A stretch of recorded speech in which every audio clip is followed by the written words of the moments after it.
When I was 7, I was at my cousin's house and he decided to let me try out his PlayStation 2. The first game I played was a racing game, and after that, a SOCOM game. He also had GTA and Call of Duty, but my parents made it pretty clear that I wasn't allowed to play games rated M for mature, so my options were limited. That's when I stumbled upon a somewhat dusty case sitting near the back of the stack. It was a light blue and a distinctly familiar shape on the front, one that I had never seen my cousin play before.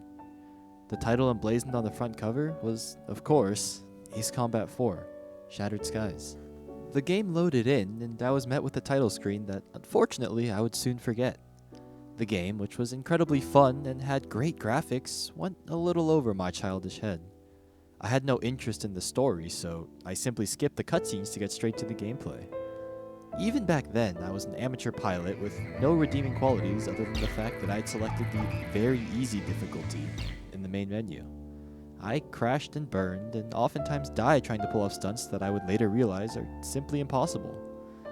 I distinctly remember Mission 5, Lifeline, as being one that I struggled with immensely.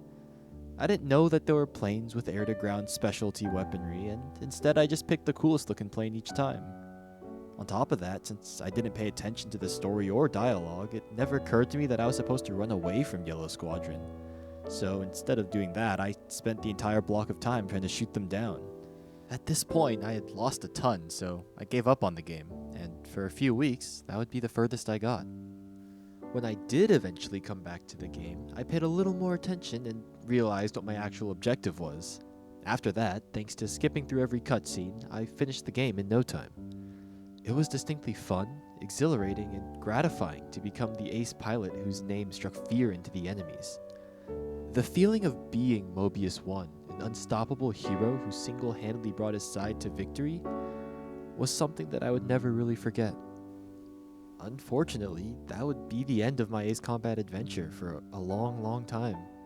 12 years to be exact. You see, I finished the game in a time before the internet, so not only did I not even know that there were other games in the series, I couldn't have even looked it up. To add to this, I didn't even have a PlayStation of my own. Unfortunately, due to this ignorance, my enjoyment and knowledge of the game soon faded from my immediate memory. And it would stay like this through my adolescence and into my years as a university student. So, what exactly changed? Well, fast forward 12 years, and I'm 19, scrolling through Reddit on my way back from school. I find a thread, something about upcoming games that people are excited for. At this point in time, I'm completely immersed in PC gaming, playing games like League of Legends, Counter-Strike, and Rocket League. I didn't play too many console games either. I'm not sure what I had expected to see in that thread, but I went in anyways, and that's when I saw it. Hidden away amongst other more popular answers was Ace Combat 7: Skies Unknown. Suddenly, all those memories came rushing back to me. I remembered distinctly how much I loved 4 and was shocked that I had forgotten about it. With 7 not coming out for another 6 months, I couldn't wait to try and relive that experience, so that same night I went home and downloaded an emulator, plugged in a controller, did a lot of troubleshooting, and played through the entirety of Shattered Skies once again. And unlike other games, which without rose-tinted glasses failed to live up to today's standards, Ace Combat was different. I just had so much fun dogfighting and raiding the enemy bases, taking on Yellow Squadron and hearing my foes cower in terror at the ribbon who had come to save the day. Throughout the course of that week, I would finish the rest of the Holy Trinity for the first time, taking up the callsign Blaze as I led War Dog through a tumultuous war, and then as Cypher, the cold-blooded mercenary who took down elite enemy squadrons like they were nothing. After playing through all 3, I sat back and took a moment to reflect on what an experience they had been. They weren't without their flaws, of course. I mean, the missions could feel drawn out, and the story could be cheesy and not make a lot of sense. But despite all of that, they still, in my eyes at least, stood the test of time and gave me a nearly unparalleled amount of fun. They are games which were fantastic the first time through, and were still fun for the rest. I'd go on to replay them several times each in anticipation of 7, a game which I could only hope would deliver on its promises. I watched countless YouTube videos, browsed countless threads, and watched every trailer with bated breath, all in the hopes that this game would not disappoint and instead live up to its reputation. And much to my relief, it did. Seeing the series back in full form, in the world of Strangereal with stunning graphics, amazing sound design, and skilled enemy aces, left me speechless. Skies Unknown had delivered on its promise and once again gave me that same unforgettable experience. Its beautiful landscapes, majestic music, and heart-racing dogfights had hit all the right notes, and I once again felt alive in the world of Strangereal, this time as Trigger, the falsely accused convict who had earned his freedom. While I don't know if the game as a whole is necessarily better than the Trinity due to its somewhat middling story, its gameplay and atmosphere are top-notch, and once again rekindled my excitement as I wait eagerly for the next game.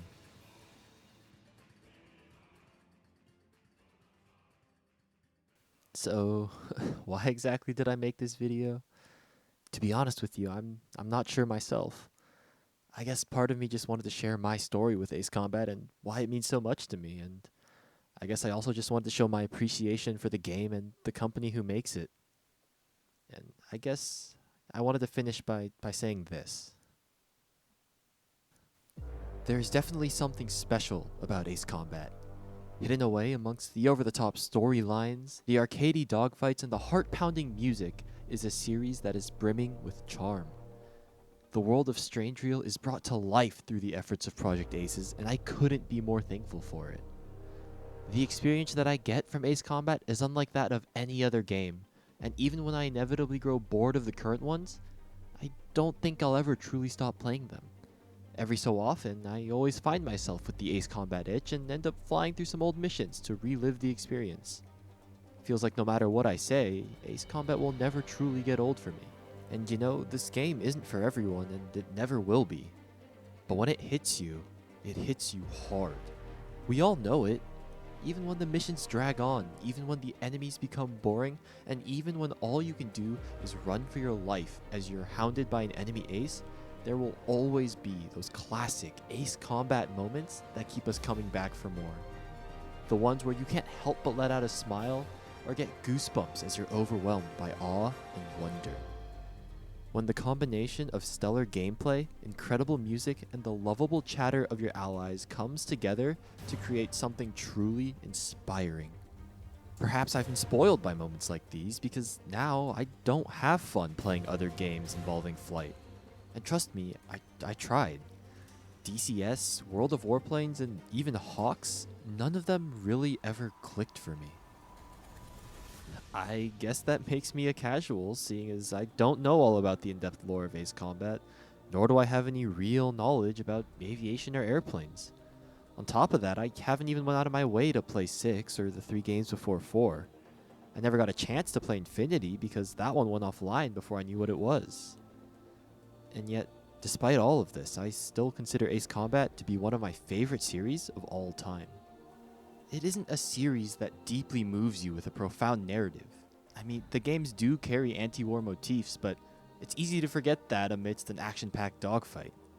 At the end of the day, it's a great game with a set of flaws which unfortunately means it won't be appreciated by everyone. And that's okay. No, Ace Combat won't win any awards for being a complete package of a game, and it certainly won't be in contention for Game of the Year anytime soon. But it does what it does very well. It says a lot when, even after playing through them countless times, those special moments can always manage to elicit raw, unfiltered excitement. Even though I have far more hours in other games, no matter how good they were, they never recreated the magic that I felt attacking Megalith for the first time. Other games that I think are objectively better than Ace Combat still don't satisfy me in the same way that this series can, and because of that, Ace Combat will always hold a special place in my heart. I waited with very high hopes for 7, and I await with even higher hopes for 8. But until then, Ace Combat, this is my love letter to you. A yellow's hit and trailing smoke. Whose kill is that? It takes more than guts to win in the sky. A miss, as expected, but a lucky shot would be boring. So that's Ustio's mercenary unit. It's an interesting formation. There's a tough one out there. He's got a ribbon insignia on him. This weapon is not enough to take down 3 strikes. The Espada team was shut down. Contact. They should still be able to fly. Who was it that shot me? See who's responsible. got it. It's a ribbon. Bandit at 6 o'clock. Again, 3 strikes? Never again. Can you see any borders from here? What is borders giving us? Here's our chance for a little payback.